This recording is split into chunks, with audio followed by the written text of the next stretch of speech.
At my son's wedding, my daughter-in-law smashed my face into the hot mashed potatoes. "Taste the food, old witch," she said.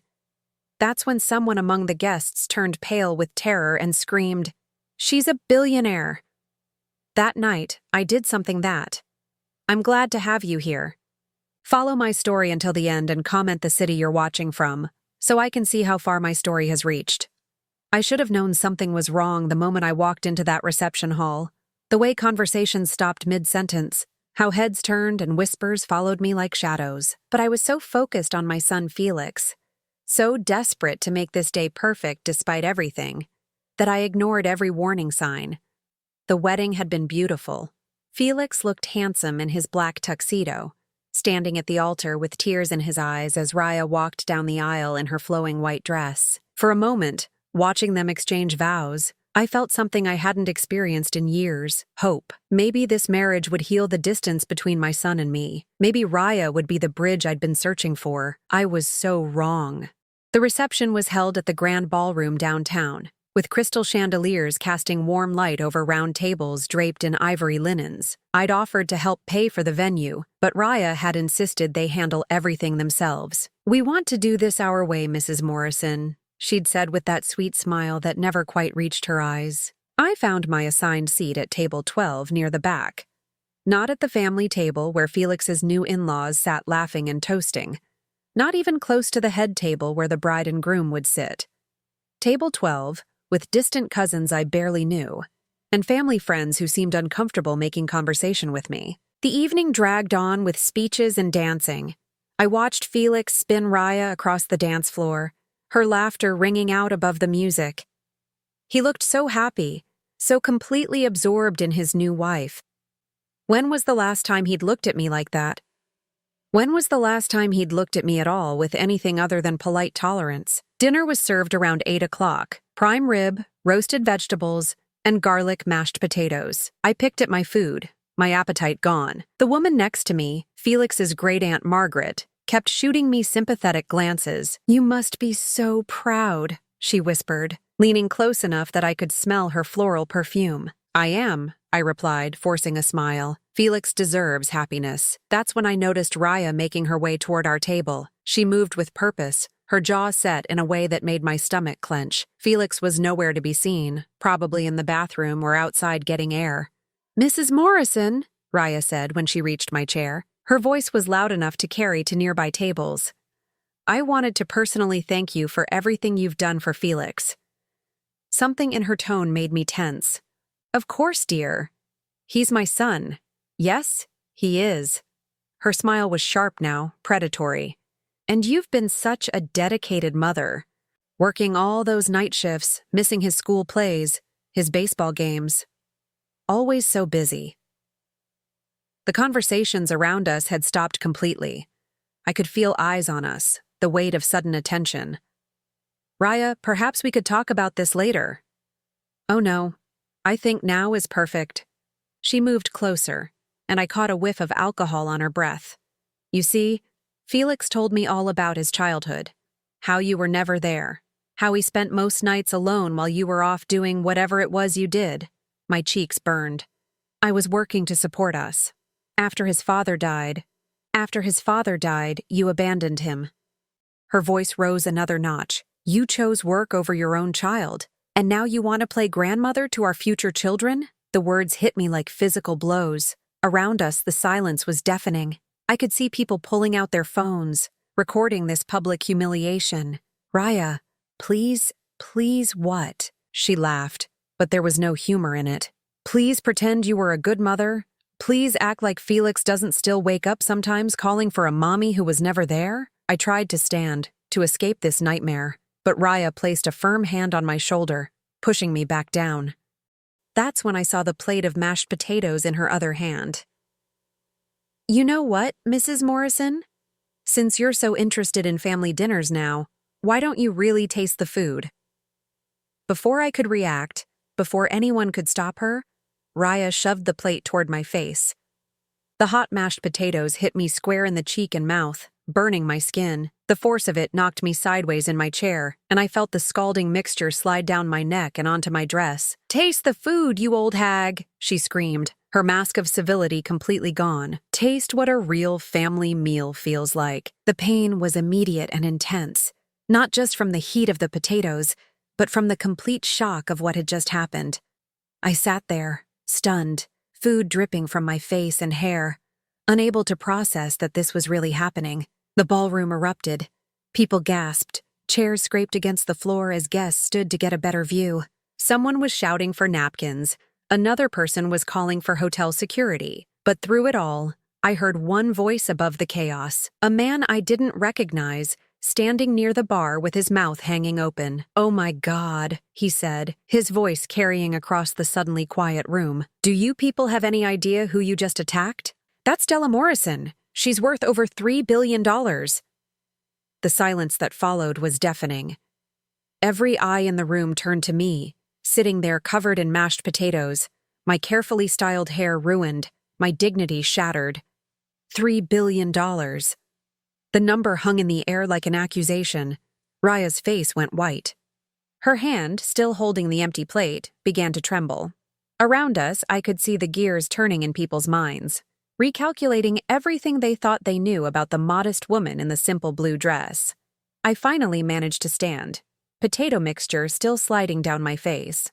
Without a word, I walked toward the exit, my heels clicking against the marble floor in the absolute silence. No one tried to stop me, no one said a word, but as I reached the door, I heard Felix's voice behind me, confused and desperate. Mom, wait! What's he talking about? What $3 billion? I didn't turn around. I couldn't bear to see the look in my son's eyes. The questions, the accusations, the realization that his mother had been lying to him his entire life. That night, sitting in my small apartment washing mashed potatoes out of my hair, I made a decision that would change everything. They wanted to know about the $3 billion. They were about to find out exactly what Della Morrison was capable of when pushed too far. 3 days passed before Felix called. 3 days of sitting in my small apartment, staring at my phone, waiting for it to ring. When it finally did, his voice was different, colder, more distant than I'd ever heard it. "We need to talk," he said without preamble. No greeting, no asking how I was after what happened at his wedding. "Raya wants to apologize." Of course she did. Now that she knew who I really was, suddenly she wanted to apologize. "I'll come to your place," I said quietly. "No." His response was quick, sharp. "Neutral ground. That cafe on 5th Street. 1 hour." The line went dead before I could respond. I sat there holding the phone, feeling the familiar ache in my chest that had become my constant companion over the years. This was how Felix talked to business associates, not his mother. But then again, Felix had never really known his mother. Not the real one. I arrived at the cafe early, choosing a corner table where we could have privacy. The autumn rain drummed against the windows, matching my mood perfectly. When Felix walked in, I almost didn't recognize him. The joy from his wedding day was gone, replaced by something harder, more suspicious. Raya wasn't with him. "Where's your wife?" I asked as he sat down across from me. "She's processing everything." He ordered coffee from the waitress, then fixed me with a stare I'd never seen before. "Is it true, Mom? Are you really worth billions?" The question hung between us like a landmine. I'd practiced this conversation in my head dozens of times over the years, but now that it was happening, I felt unprepared. "Yes," I said simply. Felix's jaw tightened. "How?" "Where to begin? How do you explain 30 years of careful planning, of sacrifices your child never knew you made, of a life lived in shadows to protect the one person who mattered most? It started after your father died," I began, my voice steady despite the tremor in my hands. "Do you remember those months right after the funeral? How I was working all the time?" "I remember being alone," he said, and the bitterness in his voice cut deep. "You were 6 years old. Your father left us with nothing but debt and an insurance policy that barely covered the funeral expenses. I had a choice: find a way to survive or watch us lose everything. I took a sip of my coffee, buying time, remembering those dark early days. I started cleaning office buildings at night. That's where I met Harold Weinstein. He owned a small real estate company that was struggling. He used to work late, and we'd talk while I cleaned his office. Felix was listening now, his expression unreadable. Harold saw something in me. He taught me about real estate, about investment opportunities. When he retired 5 years later, he sold me his company for almost nothing, said I reminded him of his daughter. That was only part of the truth, of course. Harold had seen more than potential in me. He'd seen desperation, intelligence, and a work ethic that bordered on obsession. He'd also seen a woman who would do anything to secure her child's future. I was good at it, Felix. Better than good. I could spot undervalued properties, negotiate deals that others couldn't see. Within 10 years, I'd expanded from commercial real estate to residential developments, then to international investments. So you just forgot to mention this? His voice was rising now, drawing glances from other customers. You let me think we were poor? You let me go to college on scholarships when you could have paid for Harvard? This was the heart of it, the wound that had been festering for decades. I wanted you to have your own life, I said, leaning forward. Free from gold diggers, from people who would only see you as a meal ticket. I wanted you to find love that was real, not someone attracted to your money. Felix laughed, but there was no humor in it. Like Raya? The irony wasn't lost on either of us. In trying to protect him from fortune hunters, I'd made him vulnerable to a different kind of predator. You have no idea what growing up rich does to a child, I continued. I've seen it destroy families, turn children into entitled monsters who never learn the value of work or genuine relationships. So instead you made me feel worthless, he said quietly. Do you know what it was like, Mom? Watching other kids get picked up by their parents while you were always working? Missing every school play, every parent-teacher conference? I thought you didn't care. My heart broke a little more with each word. I cared. I cared so much that I worked myself to exhaustion to build something for you. Every late night, every missed dinner, every time I chose work over being with you. It was all for you. No, Felix shook his head. It was for your guilt, your need to prove something. You could have found a balance, but you chose the money. He was wrong, but I couldn't tell him the whole truth. Not yet. He didn't know about the lawyers I'd hired to protect us from his father's family, who'd tried to claim he wasn't really their son. He didn't know about the private security I'd paid for during those early years when his father's business associates came looking for money they claimed he owed. He didn't know about the trust fund I'd set up that would make him independently wealthy on his 40th birthday, regardless of what happened to my estate. I know you're angry, I said instead. And you have every right to be. I made mistakes, Felix, but everything I did was to protect you. Protect me from what? Having a mother who was present? The words stung because they held truth. I had been absent, physically and emotionally. The empire I'd built had consumed me, driven by a terror that if I ever slowed down, if I ever let my guard down, something terrible would happen to the only family I had left. From people like Raya, I said quietly. Felix's face flushed red. Don't you dare. Raya loves me. Raya attacked me at your wedding reception, I reminded him. In front of 200 people? She humiliated me publicly? Is that what love looks like to you? She was protecting me from someone she thought was a selfish, absent mother, and maybe she was right. The words hit their mark. I sat back in my chair, feeling suddenly very old and very tired. Maybe she was, I agreed. But that doesn't change what she did, or what she's planning to do now that she knows about the money. Felix's expression flickered, just for a moment, with something that might have been doubt, but then his jaw set again, and I knew I'd lost this round.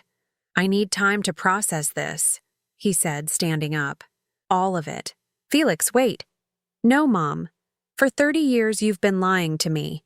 For 30 years you've let me believe we struggled when you were sitting on billions. I need to figure out what else you've been hiding. He walked away without looking back, leaving me alone at the table with my cold coffee and the weight of 3 decades of secrets. Outside, the rain had turned to sleet, and I watched the ice form on the windows while my mind raced. Felix was angry, confused, and hurt. I understood that. But Raya was something else entirely. The way she'd looked at me before that attack, the calculated cruelty of her words, the public nature of the humiliation, none of that was spontaneous. She'd planned it, which meant she'd known about my money before that guest blurted it out. The question was, how long had she known? And more importantly, what was she planning to do with that knowledge now? I pulled out my phone and scrolled through my contacts until I found the number I was looking for. Marcus Chen had been my head of security for 15 years. A former FBI agent who specialized in protecting high-net-worth individuals from threats both external and internal. "Marcus," I said when he answered, "I need you to run a complete background check on someone, and I need it done quietly. Because if Raya thought she could humiliate me and then waltz back into my life now that she knew I was wealthy, she was about to learn exactly what Della Morrison did to people who threatened her family." Marcus Chen's report arrived on my desk exactly 72 hours after I'd requested it. 3 manila folders, each one thicker than I'd expected. As I opened the first one, my coffee grew cold while I read about the woman my son had married. Raya Elizabeth Novak, born in Cleveland, Ohio, 28 years old, dropped out of college 3 times. No steady employment history in the past 5 years. What she did have was a pattern. The photographs were what stopped me cold. Marcus had managed to obtain pictures from social media accounts Raya had deleted, but nothing truly disappears from the internet when you know where to look. There she was at charity galas in Miami, always on the arm of different men, designer dresses, expensive jewelry, first-class vacation photos, all with men who were significantly older and, according to Marcus's notes, significantly wealthier than their ages might suggest. David Rothschild, age 42, heir to a pharmaceutical fortune, dated Raya for 8 months before she disappeared with $20,000 from his personal checking account. No charges were filed. Michael Torres, age 39, owner of 3 successful restaurants in Chicago. Their engagement lasted 6 months before he discovered she'd been using his credit cards to finance a lifestyle he'd never authorized. Again, no legal action taken. Jonathan Wright, age 35, tech entrepreneur. Their relationship ended abruptly when his accountant noticed unusual transactions from accounts Raya had access to. The pattern was clear and terrifying. Raya was a professional. This wasn't some young woman who'd fallen in love with my son and discovered his family had money. This was someone who'd targeted Felix specifically, studied him, planned her approach. My hands were shaking as I reached for my phone. I needed to call Felix immediately, show him these files, make him understand what he'd married. But before I could dial, my doorbell rang. Felix stood in my hallway, and for a moment my heart leaped with hope. Maybe he'd come to apologize, to bridge the gap between us. Then I saw Raya behind him, and that hope died. "Mom," Felix said, his voice carefully neutral, "we need to talk." I stepped aside to let them in, my mind racing. The files were still spread across my dining room table, but they'd have to pass through the living room first. I quickly closed the folders and slipped them under a magazine. "I'm glad you came," I said, though looking at Raya made my skin crawl. She was wearing a simple black dress, her hair pulled back, makeup minimal. The picture of wounded innocence. "Please, sit down." Raya perched on the edge of my sofa like she was afraid to get comfortable. Felix remained standing, his posture rigid. "Raya has something she wants to say," he announced. I looked at her, waiting. She dabbed at her eyes with a tissue, though I noticed no actual tears. "Mrs. Morrison," she began, her voice soft and trembling, "I owe you the deepest apology. What I did at the wedding. There's no excuse for it." I was emotional, overwhelmed, and I let my feelings about Felix's childhood cloud my judgment. It was a good performance. If I hadn't seen those files, if I didn't know what she really was, I might have believed her. "I see," I said carefully. "The truth is," Raya continued, glancing at Felix before looking back at me, "I was so protective of Felix because I know how much he struggled with feeling abandoned. When I thought you were just, well, when I didn't understand your situation, I reacted badly." "My situation?" Felix shifted uncomfortably. "She means when we thought you were struggling financially, before we knew about everything." "Everything?" I repeated. "You mean my money, Your wealth, Raya corrected gently. Felix told me about your real estate empire. I had no idea, Mrs. Morrison. If I had known. What difference would it have made? I asked, genuinely curious about how she'd spin this. Well, I would have understood why you had to work so much when Felix was young. Building a business empire requires sacrifice. I see that now. She reached over and took Felix's hand. We both do. I watched my son's face as she spoke. He was buying every word. The doubt I'd seen at the cafe was gone, replaced by relief. He wanted to believe this narrative, wanted to think his wife's attack had been motivated by protective love rather than cruel calculation. That's very understanding of you, I said. Both of you. Raya smiled, and for just a moment I saw something cold flash in her eyes. Family is so important, isn't it? Now that we know the truth about your success, I hope we can start fresh. Maybe you could tell us more about your business? Felix and I would love to learn. There it was, the real reason for this visit. She wanted information about my assets, my investments, my estate planning. She was already calculating, already planning.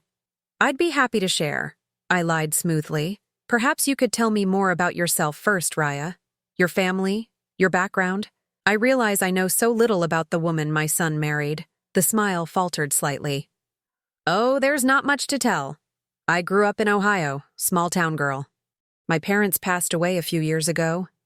No siblings. Felix is really all the family I have now. Every word was carefully chosen to paint her as vulnerable, alone, deserving of protection and support. But I knew better now. Her parents were alive and well, living in a modest suburb of Cleveland. She had 2 brothers and a sister, all of whom had cut contact with her years ago for reasons Marcus was still investigating. How tragic, I said, losing your parents so young. It was difficult, she agreed, dabbing at those non-existent tears again. But it taught me how precious family is, how important it is to hold on to the people you love. Felix squeezed her hand, and I saw the way he looked at her, protective, adoring, completely blind to what was happening right in front of him. Actually, Raya continued, Felix and I have been talking about the future, about children, about providing for them. It's wonderful to know they'll have such a successful grandmother. My blood turned to ice. Children. She was already planning her next move, thinking about grandchildren who would tie her permanently to my family and my fortune. Children are a blessing, I managed to say.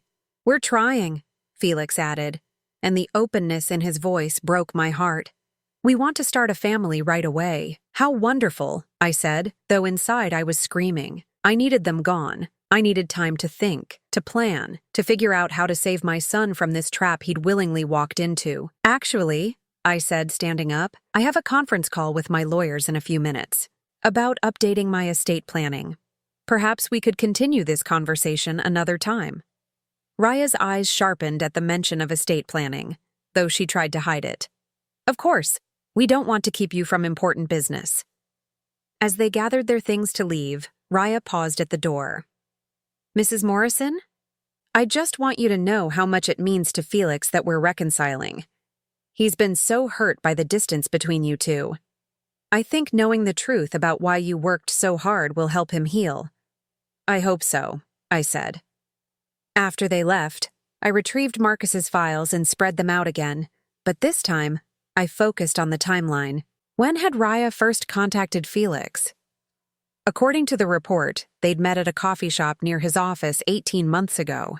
She'd accidentally spilled her drink on him. But Felix worked for Morrison Holdings. Not the main office. I'd kept our family connection quiet there too, but a subsidiary that managed some of my smaller real estate investments. Anyone researching my business empire would eventually find that connection. She'd known. She'd known from the beginning. I picked up my phone and called Marcus again. I need surveillance, I said when he answered. 24-hour coverage on my son and his wife. I want to know where they go, who they meet with, what they discuss. And Marcus? I want to know about any legal consultations they might seek. Estate lawyers? He asked. Among others. I stared at the photographs of Raya with her previous marks. I also need you to contact these men. the ones from her past. I want to know exactly what she did to them and why they didn't press charges. Because if Raya thought she could charm her way into my fortune by playing the role of devoted wife and future mother, she was about to learn that I hadn't built a billion-dollar empire by being naive. The war for my son's future was just beginning, and I intended to win. But as I looked at the photos of Felix and Raya leaving my building, his arm around her waist, her head on his shoulder, I realized that winning might cost me the only thing I'd ever truly cared about. My relationship with my son might not survive this battle, but if I lost it, at least I'd know I'd saved him from something worse. Marcus's surveillance reports arrived every morning like clockwork, and each one made my blood run colder. Raya wasn't wasting any time. 2 days after their visit to my apartment, she'd convinced Felix to make an appointment with Harrison and Associates, one of the city's most prestigious estate planning firms, the same firm that had been trying to poach my business for years. 3 days after that, she'd had lunch with someone Marcus identified as Dr. Patricia Kellerman, a geriatric psychiatrist who specialized in competency evaluations for wealthy elderly clients. By the end of the first week, I knew exactly what Raya was planning. She wasn't just after my money, she was preparing to have me declared mentally incompetent. Once Felix had power of attorney, she'd control him completely, and through him, everything I'd built. It was brilliant in its own sociopathic way, and it might have worked if I hadn't spent 30 years learning how to outmaneuver people who underestimated me. I was sitting in my study, reviewing the latest surveillance photos, when my housekeeper Maria knocked on the door. "Mrs. Morrison, your son is here. He says it's urgent." I quickly slipped the photos into a drawer and composed myself. "Send him in, please." Felix entered alone, which surprised me. For the past week, Raya had been attached to his side like a shadow. He looked tired, older somehow, and there were dark circles under his eyes. "Mom, we need to talk," he said, taking the chair across from my desk. "About your health." Here it was, the opening move. "My health is fine, Felix," I said calmly. "Why do you ask?" "Raya's been worried about you. She thinks you might be struggling with some memory issues." I almost laughed. Of course she did. What kind of memory issues? Felix shifted uncomfortably. "She mentioned that when you two talked last week, you seemed confused about some things, mixed up dates, forgot conversations you'd had. None of which had happened, but I could see how easily Raya could convince my son it had. He wanted to believe her about everything else. Why not this?" "I see," I said. "And what does Raya think I should do about these supposed memory issues?" "She thinks you should see a doctor, get evaluated, maybe consider getting some help managing your affairs." "My affairs are perfectly well managed, Felix." "Are they?" He leaned forward, and I saw genuine concern in his eyes. "Mom, you're 73 years old, sitting on billions of dollars, and you live alone in a one-bedroom apartment. That's not normal." It was exactly the argument I'd expected. Paint my modest lifestyle as evidence of declining mental capacity rather than a deliberate choice to live quietly. "I live the way I choose to live," I said. "The same way I've lived for 20 years. "But that's just it," Felix said, his voice rising slightly.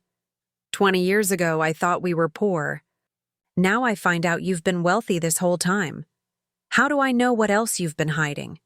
How do I know you're making good decisions about anything?" I studied my son's face, seeing the genuine confusion and worry there. Raya was good. She'd planted seeds of doubt that were growing exactly as she'd planned. "What would make you feel better?" I asked. "Just see a doctor, Mom. Get a clean bill of health. Then we can all stop worrying." "All?" "Raya and me. We just want to make sure you're okay." I nodded slowly, as if considering it. "I suppose that would be reasonable. Do you have someone in mind?" Felix relaxed slightly. "Actually, Raya found someone. Dr. Kellerman. She specializes in seniors, has a great reputation." Of course she had. The same Dr. Kellerman who'd had lunch with Raya the week before. The one who'd probably already been briefed on what diagnosis would be most helpful for my daughter-in-law's plans. "I'd prefer to choose my own doctor," I said. Felix's jaw tightened. "Mom, you can't just keep refusing help. This is about your safety, your well-being." "And my money?" The words hung in the air between us. Felix flushed red, but didn't deny it. This isn't about money, he said, but his voice lacked conviction. This is about family, about making sure you're protected. Protected from whom? From yourself. From people who might take advantage of you. He was standing now, pacing in front of my desk. Do you have any idea how vulnerable you are? How many people would love to get their hands on your fortune? Yes, I said quietly. I do. Something in my tone made him pause. He looked at me more carefully, and for a moment I saw a flicker of the intelligent boy he'd once been. What's that supposed to mean? It means I've been protecting myself and my assets for 30 years, Felix. It means I know exactly who poses a threat to my well-being, and it's not strangers. Then who? I met his eyes steadily. Ask yourself who benefits most if I'm declared incompetent. Who gains control of my assets if something happens to me? Who suggested the doctor? Who's pushing for the evaluation? Who's been so concerned about my mental state since learning about my wealth? Felix went very still. You're talking about my wife. I'm talking about patterns, Felix. About people who target wealthy individuals for financial exploitation. That's insane, he said, but his voice had lost its edge. Raya loves me. She married me before she knew about the money. Did she? The question hit its mark. I saw doubt flicker in his eyes again, stronger this time. What are you saying? I'm saying you might want to ask yourself how a woman with no job and no family savings afforded the designer dress she wore to your wedding. How she's been able to maintain the lifestyle she's been living for the past 2 years.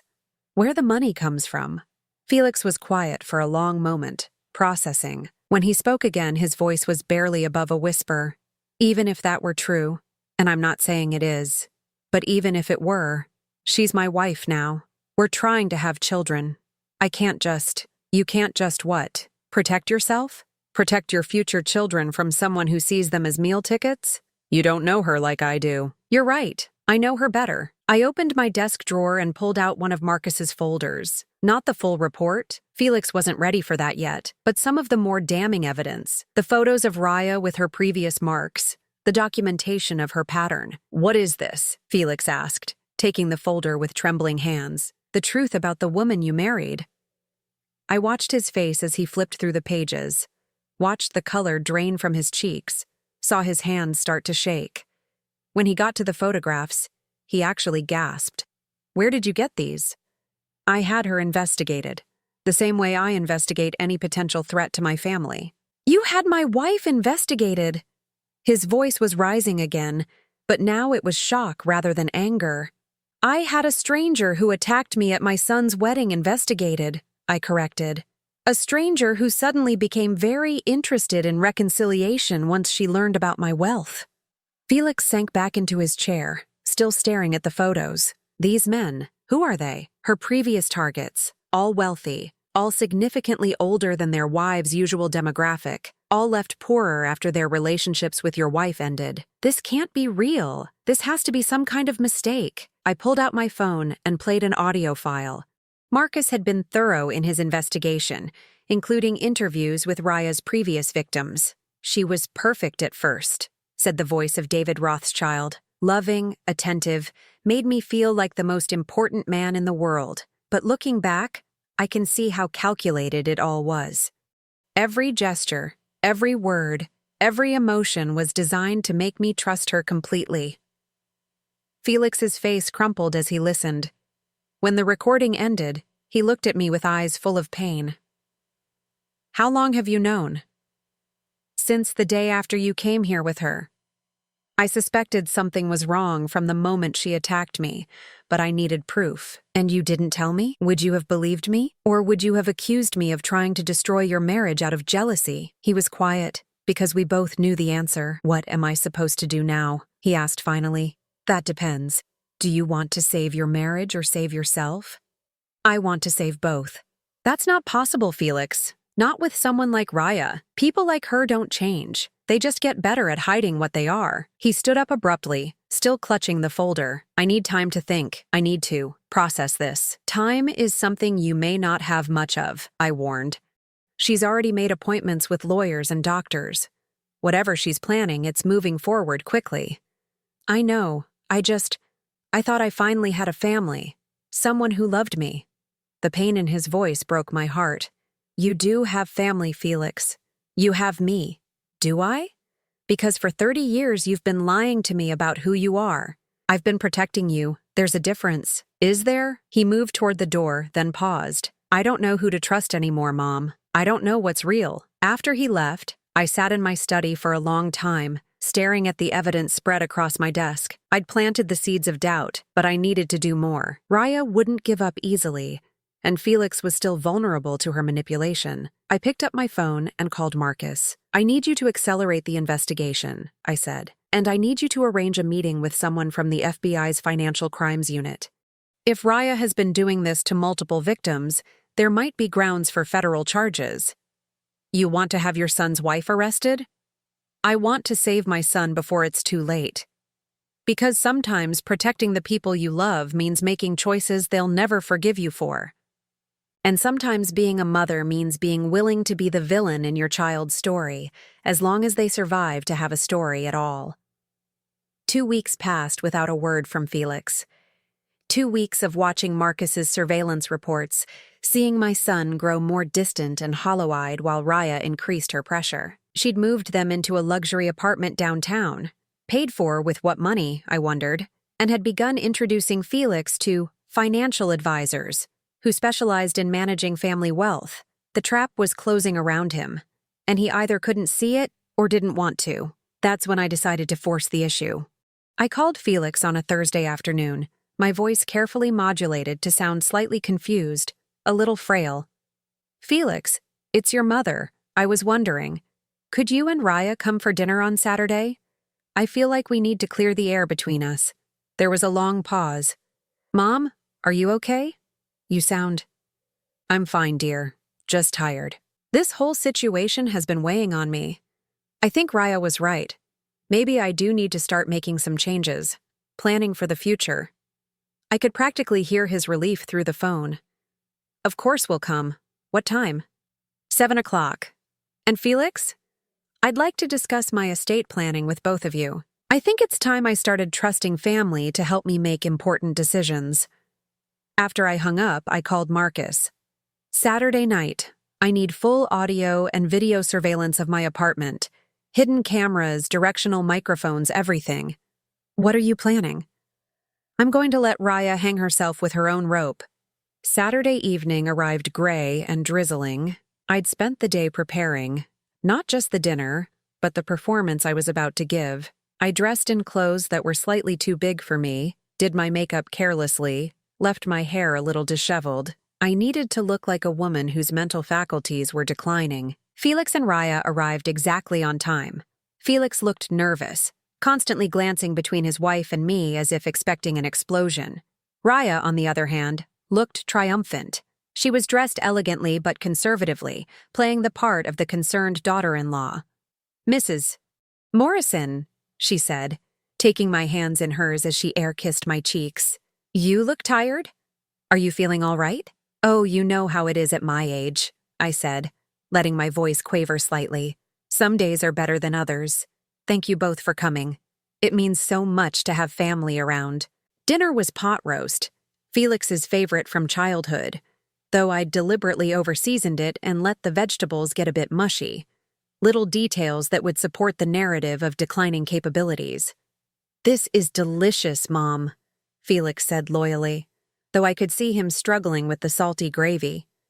Is it? I wasn't sure about the seasoning. I seem to have trouble with recipes lately. Yesterday I put sugar in my coffee 3 times and couldn't remember doing it. Raya's eyes lit up with interest. That must be frustrating. Have you considered getting some help? Maybe someone to assist with cooking and household management? I don't know, I said, pushing food around my plate uncertainly.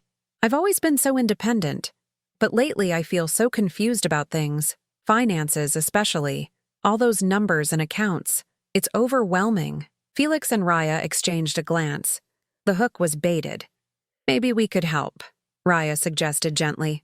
Felix is so good with financial matters, aren't you, honey? Felix nodded, though he looked uncomfortable. If you want, Mom, I could take a look at your portfolio, just to make sure everything's in order. Would you? That would be such a relief. I reached across the table and patted his hand. You know, I've been thinking about what you said before. About seeing a doctor. About getting my affairs in order. Really? Raya leaned forward, unable to hide her eagerness. I scheduled an appointment with that doctor you recommended, Dr. Kellerman. And I spoke with my lawyer about updating my will. That's wonderful news, Raya said, her voice warm with false concern. What kind of changes are you considering? Here was the moment I'd been building toward. I let my face crumple slightly, as if I were about to cry. I'm so ashamed, I whispered. All these years I've been such a terrible mother to Felix. Working all the time, missing everything important. I don't deserve to call myself his mother. Mom, don't say that, Felix protested, but I could see Raya's mind racing. No, it's true. And now, at the end of my life, I want to make it right. I want to make sure you're taken care of. You and Raya and your future children. What are you saying? Felix asked. I took a shaky breath. I'm saying I want to transfer most of my assets to you now, while I'm still alive to see you enjoy them. Dr. Kellerman explained that it's common for people my age to start having trouble managing complex financial decisions. Better to hand things over while I can still make that choice myself. Raya couldn't contain herself any longer. That's very wise, Mrs. Morrison. So many elderly people wait too long, and then their families have to make difficult decisions for them. Exactly, I agreed. Much better this way. I was thinking of transferring about 60% of my liquid assets immediately. Maybe setting up a trust with Felix as the primary beneficiary and you as co-trustee, Raya. Felix looked stunned. Mom, that's hundreds of millions of dollars. Money I should have been sharing with you all along, I said, dabbing at my eyes with a napkin. I was so selfish, so focused on building my empire that I forgot what really mattered. Family.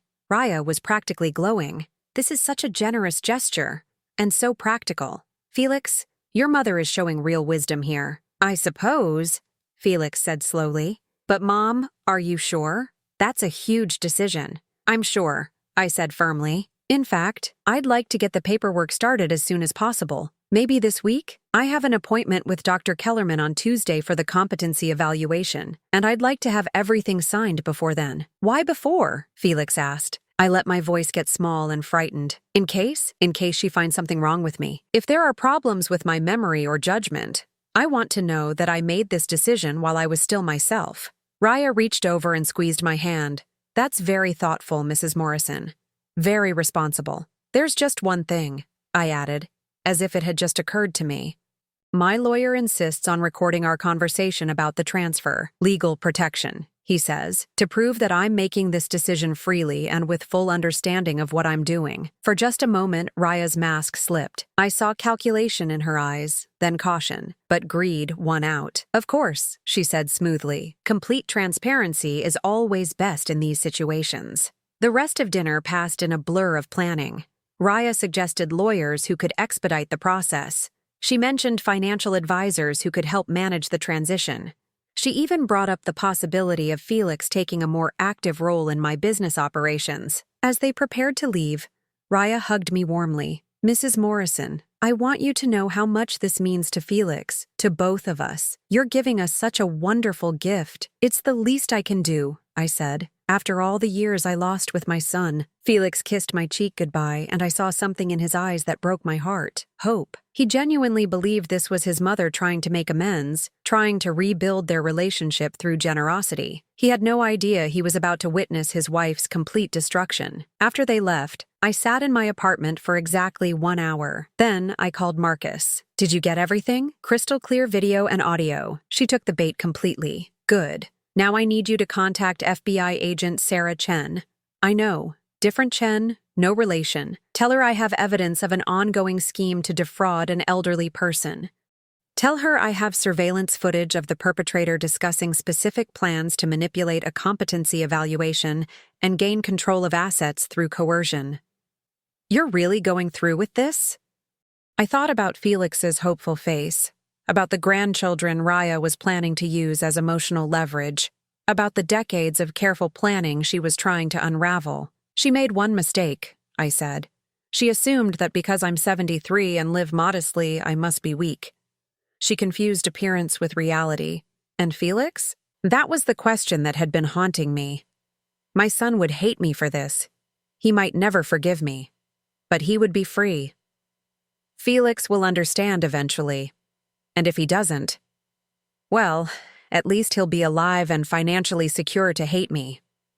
Because sometimes being a mother means saving your children from themselves, even when they can't see the danger, even when they'll never thank you for it. Tuesday morning, Dr. Kellerman would find herself explaining to federal agents why she'd agreed to provide a predetermined diagnosis. Raya would discover that elderly victims aren't always as helpless as they appear, and Felix would learn that his mother's greatest act of love wasn't giving him money. It was taking away the woman who would have destroyed him. The game was almost over. I just had to survive the final move. The call came at 6 in the morning on Tuesday. Felix's voice was raw, shaken, barely recognizable. "Mom? They arrested Raya." I was already dressed, already waiting. I'd been awake since 4, knowing this moment would come. "What happened?" I asked, though I knew exactly what had happened. The FBI had moved faster than I'd expected. Federal agents came to our apartment at 5 a.m. They had a warrant. They said she's being charged with elder fraud, conspiracy, and something about crossing state lines to commit financial crimes. His voice broke. "Mom, they showed me things. Documents, recordings, evidence of other people she's done this to." "Where are you now?" "At the police station. They wanted to question me, but my lawyer says I'm not a suspect, just a victim." The word came out bitter, self-loathing. "Come home, Felix. Come to my apartment. I don't know if I can face you right now." "Come anyway." 2 hours later, my son stood in my doorway looking like he'd aged 10 years overnight. His clothes were wrinkled, his hair disheveled, his eyes red from crying. When he saw me, his face crumpled. "How long have you known?" he asked. "Sit down, sweetheart." "How long?" "Since the day after your wedding." He sank into my sofa, his head in his hands. "You've known for weeks that my wife was a criminal, and you didn't tell me?" "I tried to tell you. You wouldn't listen." "You could have tried harder." "Could I?" I sat down across from him. "What would you have done if I'd shown you that evidence 2 weeks ago? Would you have believed me? Or would you have accused me of hiring investigators to destroy your marriage because I was jealous?" Felix was quiet because we both knew the answer. "The FBI agent who interviewed me," he said finally, "she told me that Raya has been doing this for at least 5 years. Multiple victims across multiple states. They think she stole over $2 million from the men she targeted before me." "I know. And you knew that too?" "Yes." "Jesus, Mom." He looked up at me with eyes full of pain. "Do you know what it feels like to find out that your entire marriage was a lie? That the woman you thought loved you was just calculating how much you were worth?" My heart broke for him. "No, Felix, I don't know what that feels like. But I know what it feels like to watch your child being destroyed by someone who pretends to love them." She seemed so perfect, so understanding about my childhood, about our relationship. She made me feel like someone finally got it, you know? Like someone finally understood why I was angry with you. That's what people like Raya do. They find your wounds and make you think they're the medicine. Felix stood up and walked to my window, staring out at the city below. "She's pregnant, Mom." The words hit me like a physical blow. "What?" "She told me last week. Said she wanted to wait until after dinner with you to announce it. Said she wanted us to be a united family before bringing a baby into the world." His laugh was hollow. Even that was probably a lie. I felt cold all over. A baby would have been the ultimate leverage, the one thing that would have tied Felix to Raya permanently, regardless of what he discovered about her past. "The FBI will want to verify that," I said carefully. "If she's lying about the pregnancy. And if she's not, if there really is a baby?" I didn't have an answer for that. The thought of my grandchild being born to a woman like Raya was almost unbearable. "We'll figure it out," I said, "one step at a time." Felix turned back to me, his expression hardening. "Will we? Because I'm starting to wonder if I can trust anyone anymore. You lied to me my entire life about who you were. Raya lied to me about who she was. How am I supposed to know what's real? You start by asking yourself who benefits from the lies," I said. I lied to protect you from gold diggers and fortune hunters. Raya lied to exploit you. Intent matters, Felix. Does it? Because either way, I feel like I don't know my own life. I stood up and walked over to him. Then let me tell you your life. Let me tell you the truth I should have told you years ago. For the next 2 hours, I told him everything. About his father's debts, and the men who'd come looking for money after the funeral. About the nights I'd worked 3 jobs to keep us afloat while putting myself through real estate courses. About the threats from his father's family, who'd tried to claim he wasn't really their blood, and therefore deserved nothing from the estate. I told him about the trust fund I'd established that would make him independently wealthy on his 40th birthday, about the scholarship foundations I'd created in his name, about the apartment building I'd bought across from his elementary school so I could watch him during recess from my office window when I couldn't be there in person. You were watching me? He asked, his voice small. Every day I could manage it. I saw you score your first goal in soccer. I saw you fall off your bike and get back up. I saw you defend that kid who was being bullied by the older boys. Tears were streaming down my face now. I was there, Felix. Maybe not in the way you needed me to be, but I was always watching, always protecting, always loving you. Felix was crying too. Why didn't you tell me any of this? Because I wanted you to be proud of your own accomplishments. I wanted you to know that you were loved for who you were, not what you could inherit. And because I was terrified that if you knew about the money, you'd attract people like Raya. People like Raya found me anyway. Yes, but at least now we know who she really is. My phone rang, interrupting us. It was Agent Chen. Mrs. Morrison, I wanted to update you on the situation. We've arrested Dr. Kellerman as well. She's been providing fraudulent competency evaluations for a fee, and we've confirmed that Raya Novak is not pregnant. The test she showed your son was purchased online. I closed my eyes in relief. Thank you for letting me know. There's something else. Ms. Novak is claiming that you orchestrated this entire situation to frame her. She says you threatened her and coerced her into the conversation we recorded. Do you believe her? Not for a second. But I wanted you to know she's not going quietly. After I hung up, Felix looked at me with a strange expression. She's still lying. Even now. Even caught red-handed, she's still lying. It's what she does. It's who she is. How did you know? How did you see through her when I couldn't? I thought about that for a moment. Because I've spent 30 years learning to recognize threats to my family. Because I've made it my business to study people who would hurt the people I love. And because sometimes being a mother means being suspicious of everyone who claims to love your child. Felix was quiet for a long time. Then he said, I'm going to need therapy. To figure out how to trust people again, how to trust myself. That's smart. And I want to know everything about your business, everything about our family's finances. No more secrets. Agreed. And I want to work for you, really work, not just some made-up job. I want to learn how you built this empire, how you protected it, how you protected me. I looked at my son, really looked at him, and saw something I hadn't seen since he was a child. Curiosity, determination, the spark of intelligence that Raya had been systematically dimming. Are you sure? It's not easy work. Building something real, protecting something valuable. It requires sacrifice. I'm sure. He paused. And Mom? I'm sorry. For the things I said, for not trusting you, for bringing her into our lives.